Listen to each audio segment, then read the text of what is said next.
Chapter 4. Fun and Excitement. Too late, Sue quieted down and looked wide-eyed at her mother. She knew she should have stayed in the kindergarten and not played Indian in the classroom where Mrs. Hollister was the substitute teacher. "I'll behave, Mommy," she promised. "Honest." Everyone listened intently as the footsteps approached the door. Somebody must have complained about the laughter caused by Sue's antics. When the door finally opened, everyone breathed a sigh of relief. There stood Miss Rankin, the kindergarten teacher. She was a young woman with dark hair and a cheerful, round face.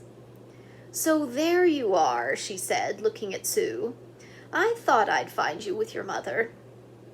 "I'm awful sorry," Sue apologized. Miss Rankin held up some paper towels to wipe the paint from Sue's face. "It's too bad my daughter caused you all this trouble, Miss Rankin," said Mrs. Hollister. "No trouble at all," the kindergarten teacher said kindly. "Sue was telling me about the Indians she met while you were hunting for the turquoise treasure. She just wanted to look like them, I'm sure." Miss Rankin stepped toward the little girl, but before she could wipe her face, Sue scampered down one of the aisles and wiggled into the seat next to Pam. Then she slid down as far as she could so the teacher would not see her. "You can't hide here, Sue," her sister said, putting an arm around the little girl. "Come up here, dear," Mrs. Hollister insisted. Sue slid out of the seat and walked to the front of the room. As Miss Rankin led her from the room, Sue turned and waved to everybody in the class. "We got a burro out west named Sunday," she said. "When he comes to our house, I'll bring him to school." After the children stopped laughing, Mrs. Hollister once more turned to her teaching. For 10 minutes, the pupils paid strict attention to their spelling recitation. Will was in the middle of the word project, when, without warning, the door, which had not been tightly closed, swung open with a bang. The children burst into laughter as a big brown-haired dog sprang into the room. "Zip!" Pam shouted. It was the Hollisters' beautiful collie. Zip bounded down the aisle to his young owner and licked one of Pam's hands. "How did you get in school?" she asked, patting him affectionately. "Was the janitor's door open?" The collie lifted his head and gave a soft whine. "Zip's like Mary's lamb," said Ann Hunter. "He followed Pam to school one day and made the children laugh, but not play." Mrs. Hollister looked at the clock. "Well, it will soon be time to play, children," she said. She added that Zip might remain in the classroom until recess, when the children went outside for their games. Then he would have to go home.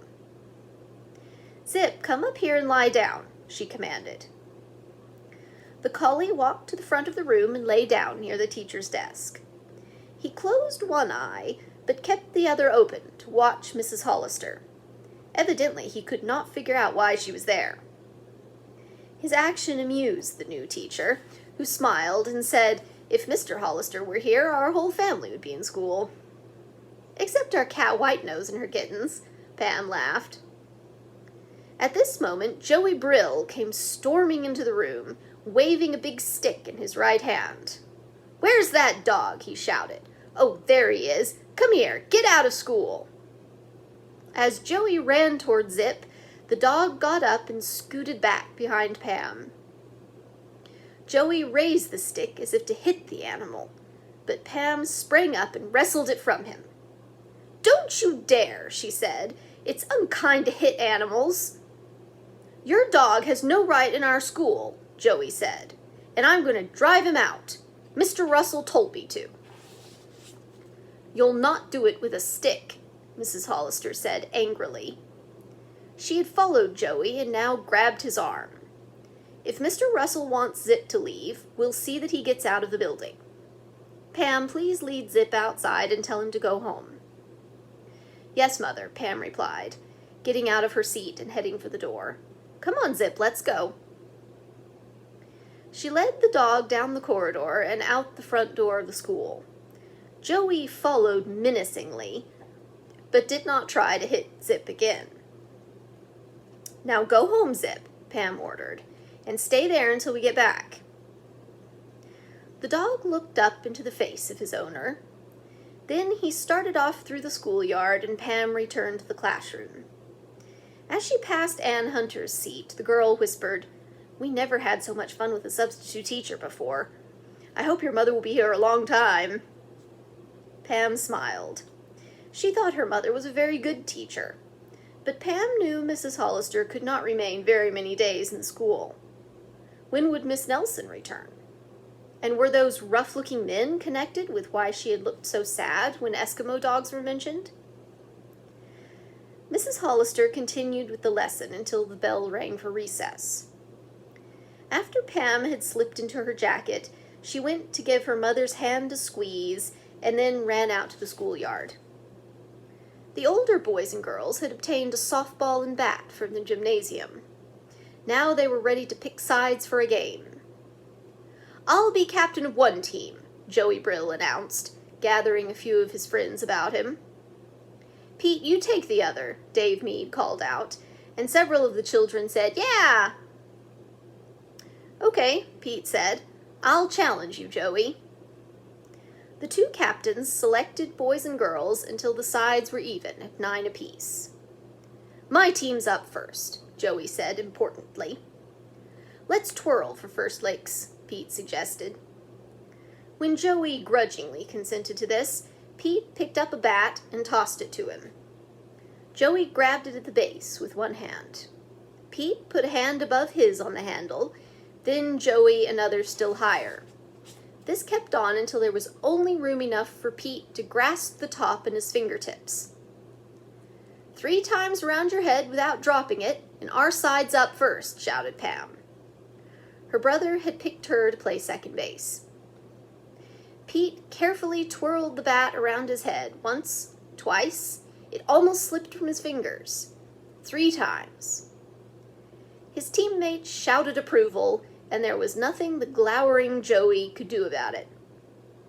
The other children in the playground gathered around as Pete's team went to bat first. Amid much whistling and shouting, first one side and then the other whacked the ball about the playground.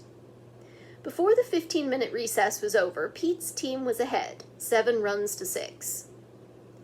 "Come on, we'll get him now," Joey said as his team prepared for their last time at bat. One of Joey's teammates hit a home run, and the score was tied. Now it was Joey's turn at the plate. Before he could take a swing at the ball, the school bell rang. As the children started to hurry back to the classroom, Joey said, "Hey, wait till I hit the ball!" But the players ignored him. Joey was so angry that he threw his bat to the ground and stormed off. "I'm gonna get even with you Hollisters," he yelled, when Pete headed for the gymnasium to return the baseball equipment. Pete paid no attention. He was used to Joey's threats. But as he was walking toward his room a few minutes later, he heard someone say, "Oh boy, Ricky Hollister's gonna get it," and wondered what was wrong. As Pete hurried toward a group in the hallway, he noticed that a strong stream of water was squirting from one of the drinking fountains. The floor was being flooded. "What happened?" Pete asked, trying to turn off the water but unable to do it. "The fountain's stuck," someone said. Pete leaned over it and exclaimed, "Someone pushed a matchstick into the nozzle. Quick, call the janitor to bring a pail." Dave Mead, who was standing nearby, ran off while Pete took a penknife from his pocket. He dug at the matchstick, getting all wet himself. Finally, the last bit of it flew from the nozzle like a shot, and the water turned off.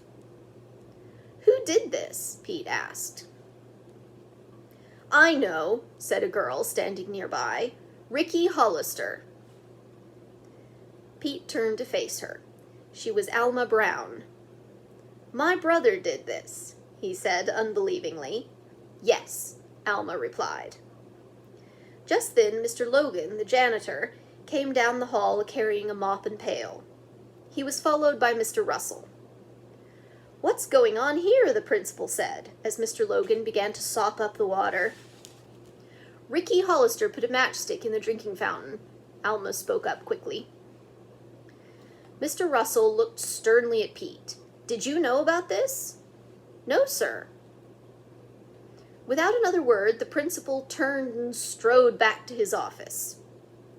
Ricky, meanwhile, had returned to his room after the ball game and was in his seat when the telephone rang alongside his teacher's desk. She picked up the receiver. Yes, he's right here, she said. Do you want him right away? All right, Mr. Russell. The teacher turned and looked at Ricky. You're wanted in the office immediately, she said. Ricky did not know why he was wanted. Perhaps Mr. Russell would send him on an errand somewhere. He hurried out of the room. When he arrived at the office, Mr. Russell said, Ricky, take a seat over there. The boy sat down and looked at the principal, who seemed very severe. I'm surprised and disappointed in you, Ricky, the principal said. I never thought you would play a trick that would damage the school. Ricky grew worried as he gazed at the principal. What was Mr. Russell talking about? I don't understand what you mean, Ricky said, as tears started to fill his eyes. I think you do, the principal said. Alma Brown saw you plug up the drinking fountain. The water flooded the corridor. If it hadn't been noticed in time, there might have been serious damage. You'll have to be punished for this.